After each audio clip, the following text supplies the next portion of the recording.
¿cómo están, estimados alumnos? Hoy les voy a enseñar a encontrar los componentes de un vector, ¿ok? Lo primero que tenemos que hacer es definir lo que es un vector. Un vector es una representación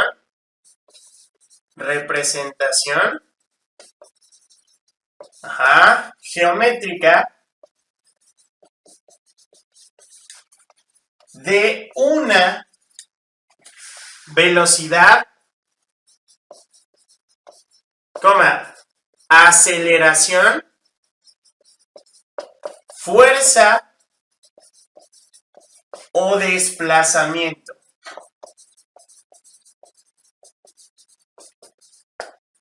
Para que nosotros representemos un vector, tenemos que tener un eje coordenado.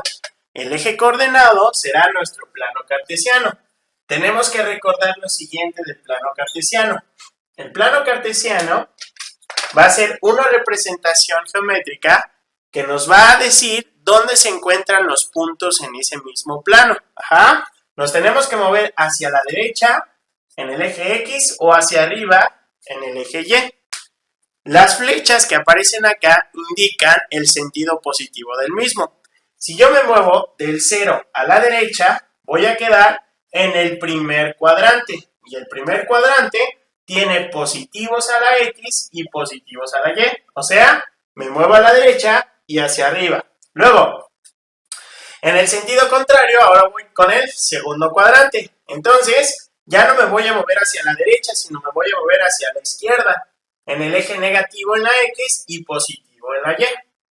Después voy al tercer cuadrante. En el tercer cuadrante tenemos al eje negativo en la X y tenemos al eje negativo ¿en qué? En la Y. Y por último nos vamos a mover del 0 a la derecha, pero hacia abajo. O sea, en el cuarto cuadrante colocamos lo siguiente. Ponemos positivo en X y negativo en Y. Así es como representamos los puntos en nuestro plano cartesiano. Una vez que nosotros encontramos esos vectores en el plano cartesiano, ahora lo que debemos hacer es calcular su magnitud. Realmente la magnitud de un vector, ¿qué representa? Representa cuánto mide el vector del origen hacia el punto en donde se encuentra en ese mismo plano. Lo que necesitamos es precisamente sus coordenadas. Esas coordenadas nos van a servir aplicando el teorema de Pitágoras. Excelente, entonces quedamos que el primer vector A se localiza en la coordenada 7,5. Eso quiere decir que está en el primer cuadrante. Solo dibujaremos el primer cuadrante. Y me tengo que mover 7 lugares hacia la derecha y 5 lugares hacia arriba, porque es positivo 7 y es positivo el 5. Entonces, la primera coordenada que debe aparecer es la X y la segunda coordenada es la Y. Entonces me voy a desplazar 7 lugares hacia la derecha y 5 lugares hacia arriba. Entonces me muevo 1, 2, 3, 4, 5, 6 y 7. 1, 2, 3, 4 y 5. Trazo líneas punteadas y justo en esa intersección donde está ese punto, lo que voy a hacer es trazar una flecha que salga del origen hacia el punto en cuestión. Y eso de ahí será nuestro vector A. Este vector que aparece aquí. Aquí lo podemos renombrar como el vector A. Lo que sigue es calcular su magnitud. ¿Cómo calculamos la magnitud de este vector A? Muy sencillo, aplicando el teorema de Pitágoras. ¿Por qué? Porque básicamente lo que representa esta figura es un triángulo rectángulo.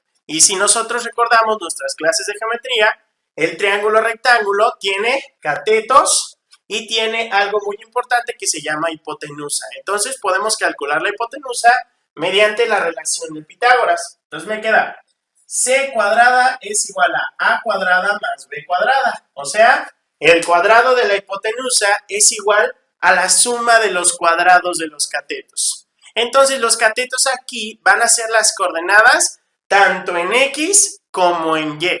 La coordenada que aparece en X es este numerito que aparece aquí, valga la redundancia, que es 7. Y la coordenada en Y será este numerito que aparece aquí, que es 5. Esos valores los voy a sustituir aquí, pero vamos a establecer una relación entre el teorema de Pitágoras y las coordenadas del vector. Ajá. Entonces, a esto de acá lo voy a llamar vector resultante o el resultado de la distancia del origen hacia el punto en cuestión. Entonces, la R se va a sustituir y se va a modificar y ya no va a ser la c cuadrada, sino va a ser r cuadrada, o sea, distancia. Esta distancia que es r cuadrada la vamos a sustituir por las coordenadas que necesitamos, que primero es x y después es la y. Entonces me queda x cuadrada más y cuadrada. Y así ya tenemos una equivalencia entre el teorema de Pitágoras con la letra C, A y B y con R, X y Y. Excelente. ¿Ahora qué hacemos? Lo único que tenemos que realizar es la sustitución de las unidades. Entonces la X es el desplazamiento en el eje horizontal y Y es el desplazamiento en el eje vertical. Excelente. Entonces sustituimos y me queda R al cuadrado es igual a X. ¿Cuánto vale X? Aquí lo que dejé marcado, ¿qué es cuánto? 7. 7 al cuadrado más, ¿cuánto vale Y? 5. ¿5 al qué? 5 al cuadrado. Resolvemos acá, elevamos los exponentes y me queda 7 por 7, 49. Y 5 por 5, 25. Entonces me queda R cuadrada es igual a 49 más 25. Entonces R cuadrada es igual a 74. ¿Qué le estorba a la R?